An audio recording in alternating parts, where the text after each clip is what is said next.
sebelum saya menyampaikan firman Tuhan, saudara sekalian, saya akan menyanyikan sebuah pujian untuk kemuliaan bagi nama Tuhan.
Salam saudara pemirsa, salam jumpa kembali dengan kami dalam program Berita Pengharapan.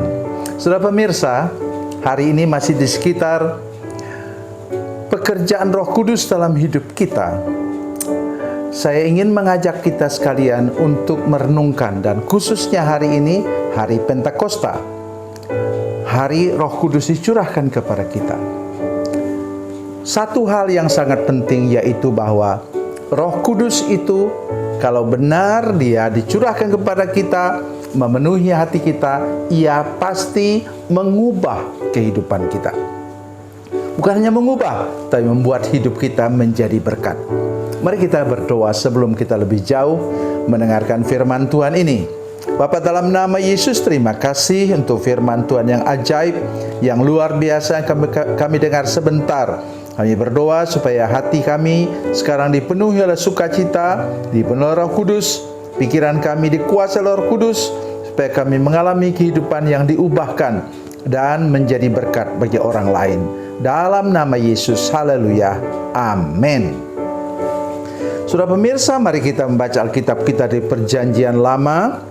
Dari Perjanjian Lama, kitab Nabi Yoel. Kalau saudara tidak akrab dengan Nabi Yoel, kita mulai dengan Daniel. Daniel, Hosea, Yoel. Jadi ini kitab kedua dari nabi-nabi kecil. Daniel, Hosea, Yoel. Yoel pasalnya yang kedua ayat 28 dan 29.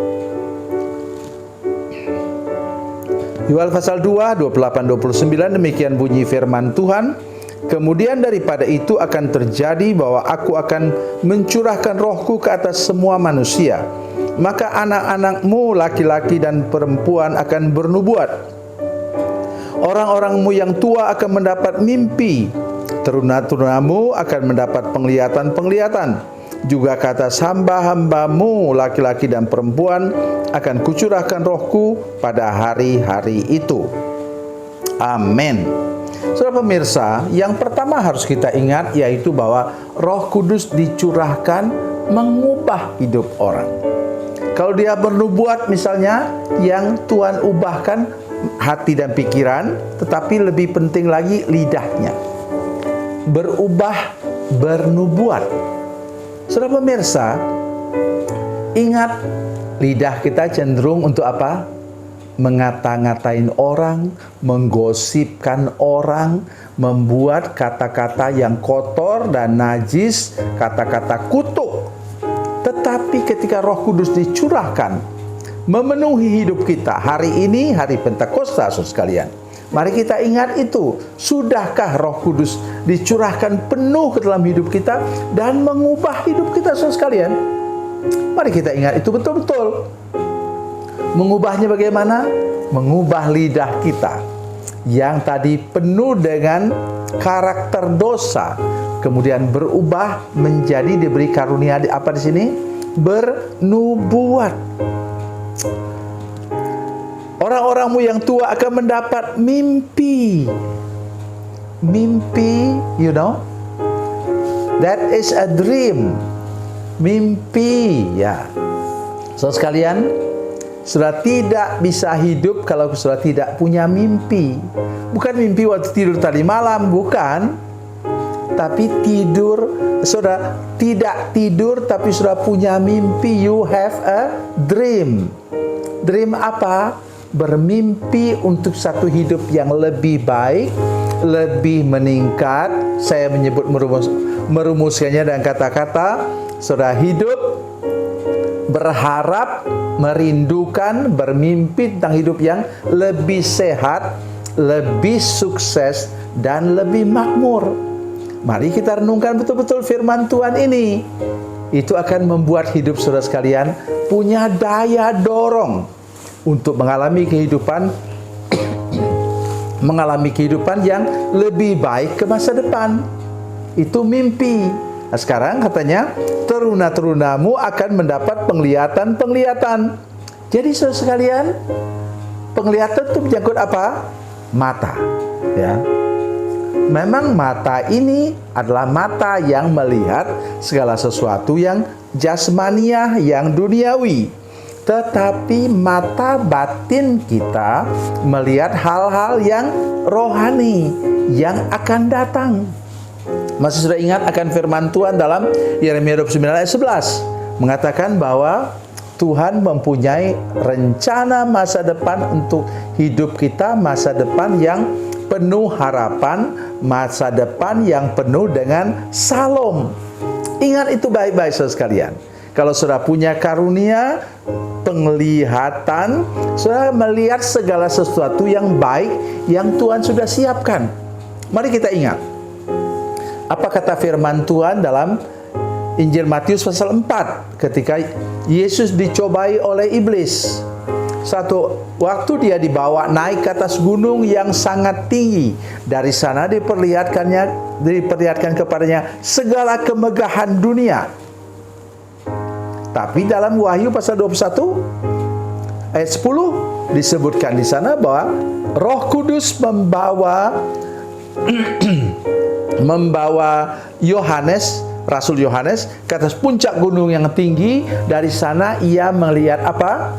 Ia melihat Yerusalem baru, melihat Yerusalem, melihat Firdaus, melihat segala sesuatu yang rohani, yang indah di masa depan. Itulah mata rohani kita.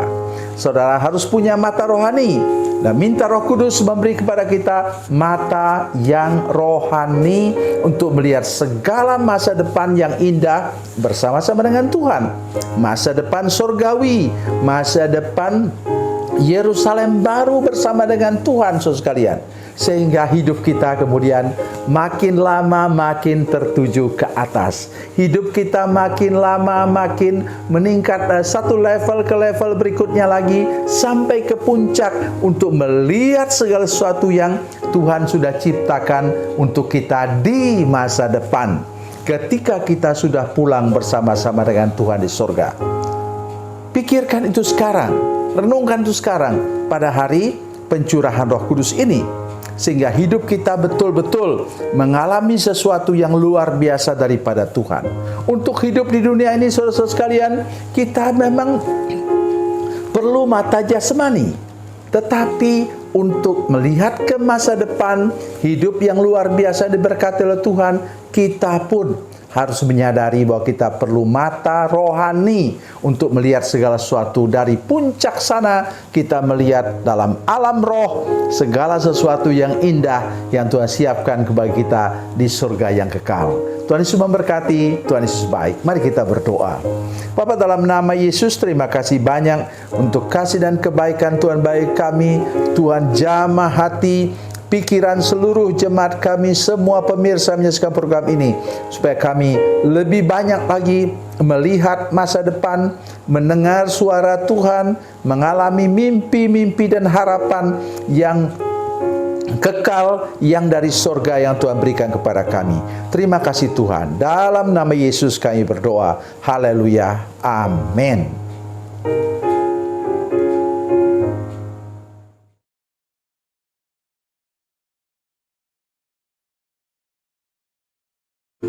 Salam saudara pemirsa, mengakhiri program ini saya mohon kepada saudara-saudara pemirsa sekalian untuk bila saudara menyaksikan program ini melalui channel YouTube, maka tekan subscribe dan bunyikan lonceng. Dan bila saudara menyaksikan program ini melalui channel Facebook, tolong saudara-saudara sekalian tekan like dan juga komen. Dan demikian pula bila sudah menyaksikan program Makanan Bergizi hari ini yang tertulis, maka tekan yang sama juga, tekan like dan tekan komen. Dan tolong saudara-saudara sekalian untuk membagikan program ini, share program ini di channel saudara-saudara sekalian, supaya lebih banyak lagi orang diberkati melalui program ini. Tuhan Yesus memberkati, Tuhan Yesus baik.